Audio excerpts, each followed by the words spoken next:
corporations extracting such huge profits from farming? Back in the 1970s, there were 65 major pesticide companies in the world. Today, you can just barely come up with 10 companies total and really involved in pesticides that have any significant influence at all. Those 10 companies together have well over 80% of the global pesticide market. But more importantly, if you look at the leading seed companies and the leading pesticide companies, they're the same companies. It's Monsanto, it's Syngenta, it's DuPont, it's Dow. They're really and BASF and so on. That are really the dominant companies here. So they've got a complete merger of these interests. And you can go beyond that and look as well from there at, well, who are the major veterinary medicine companies? And who are the major companies that are involved in livestock breeding and livestock genomics? And again, it's the same companies. So across the board, we're seeing a control of not just the first link in the food chain as seeds, but the control in the breeding of livestock, control in the veterinary medicines, and all of the other chemicals related to crops and livestock. You know, the pharmaceutical industry is one of the most profitable industries in the world. Many of those companies are also involved in agricultural herbicide chemical production. And they're also very interested in seeds right now and also involved in that. And they're certainly not looking at it to earn any less profits than they are in pharmaceuticals. By making seeds dependent on specific pesticides, corporations realized huge profits. Sales of agricultural chemicals have more than tripled in the last 10 years. Pesticide companies saw the opportunity to take over the seed business and saw the value for them to control both pesticides and seeds together. So they moved aggressively in to take over the industry. In, let's say, the late 1970s, mid to late 1970s, there were probably around the world around 7,000 different seed sources, both public and private companies that were marketing seeds to farmers. We've now moved from that to where 10 years ago we had the top 10 seed companies on the planet controlling between 25 and 30% of the commercial seed market. And today, the top 10 companies control about 55% of the global commercial seed market. And within a few years, it'll probably be down to 7 or 8 companies controlling 70 or 80% of the global seed market. Fewer and fewer companies control more and more of the food chain, from fertilizers and chemicals to the seeds tied to those chemicals. Fewer choices for farmers, less variety. Is this a problem for our food system? The most fundamental level of control in nature today is control of the atoms. And so now patents are being granted on really the elements of the periodic table and how they can be used. And patents are being granted on new structures of atomic material in DNA that we've never even seen before and can't imagine. We think it's very scary, and the world's not paying attention to it. The same as the way the world didn't pay attention when they were warned about biotechnology back in the 1970s. Now government regulators and farmers are not paying attention to the fact that we're moving way beyond the idea of single gene transfer into the idea of build your own life form. We saw just a few months ago, in fact, the announcement of a patent application by Craig Venter, who was the scientist who developed the private sector side of the Human Genome Project, where Venter applied for a patent on the first synthetically created life form, a bottom-up built, never seen before, human-made, self-replicating life form, which has never been done before. I mean, for the first time in history, if Craig Venter can do this, God is competition.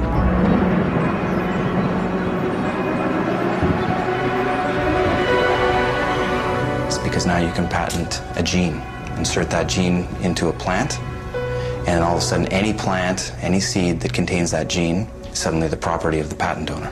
This is the Percy Schmeiser case, where his crop was contaminated from neighboring fields with the Roundup Ready gene, which is owned by Monsanto, patented by Monsanto. Suddenly his entire crop is Monsanto's property. And this was upheld by the Supreme Court of Canada. The genes in genetically modified canola have been patented, and in 2004, the Supreme Court of Canada ruled that the gene belongs to the patent owner.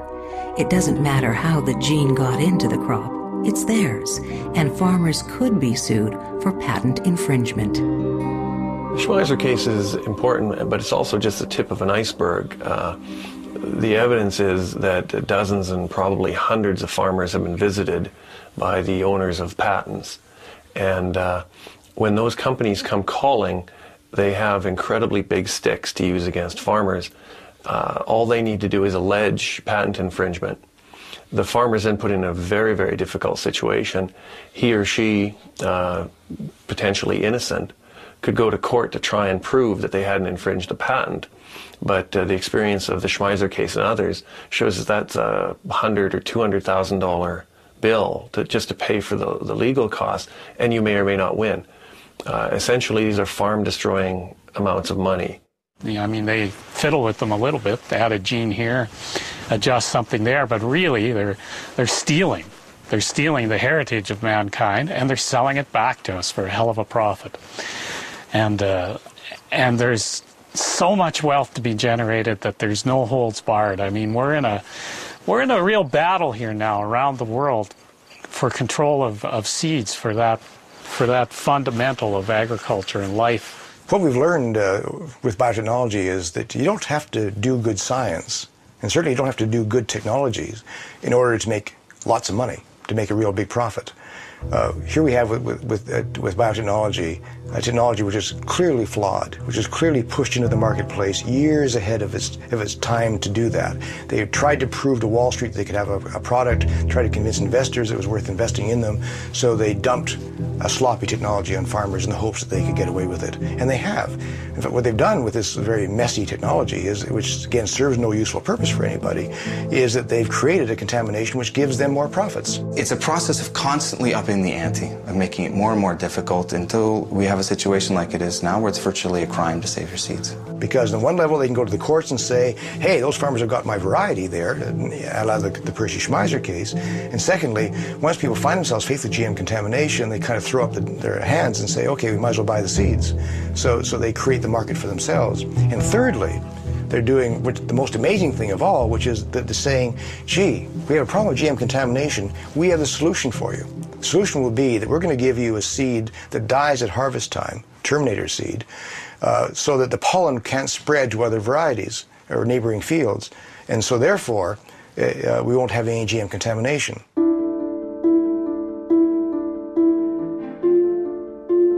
Do you really expect the people who caused the problem to solve the problem for you? Do you really want to trust them who made the sloppy mess in the first place to clean up the mess? I want to charge them to clean up the mess, but I don't want to trust them to clean up the mess. Secondly, we don't know that Terminator would ever work. It's simply a theory at this stage, and probably it'll be like the first technology. It means it really won't work very well. It'll work half well, and we'll simply find ourselves with suicide seeds around the planet. And the third thing is that 1.4 billion human beings depend upon farmer-saved seed for their food security every year. They're at risk with this new technology, and we can't afford it. If anyone looks at the morality and the ethics of something like creating sterile seeds, mass-producing sterile seeds, to what end? What end? To enrich a few companies, nothing else. It has nothing to do with food safety, food security. Now, corporations will say, well, we work according to the market, but if you actually look at the research they're doing in seeds, most of it is directed at making seeds sterile, so developing hybrid crops, developing genetically engineered crops that farmers cannot save seed from year to year. They have to sign these onerous contracts that prevent them from doing so. And when pesticide corporations came in, they had very specific objectives in mind because they knew that many of their blockbuster pesticides were coming off patent, so they were looking for ways to protect their markets. Patrick Steiner is an organic farmer and a seed grower in Sorrento, British Columbia. He grows organic vegetables for local markets and sells seeds to other growers throughout the country. All of the new varieties of vegetables that are being grown are either hybrids, which effectively makes them impossible for other people to save, or they are subject to plant breeders' rights, which effectively makes them illegal for other farmers or people to save. And so it's a way of retaining control and ownership of these vegetable seed varieties that we haven't really seen in the past. For example, in Canada today, there's no laws that require genetically engineered food that's available on our shelves to actually be labeled. So we have no idea what we're eating, if it's genetically engineered or not. the companies that control all these various parts of the food system are so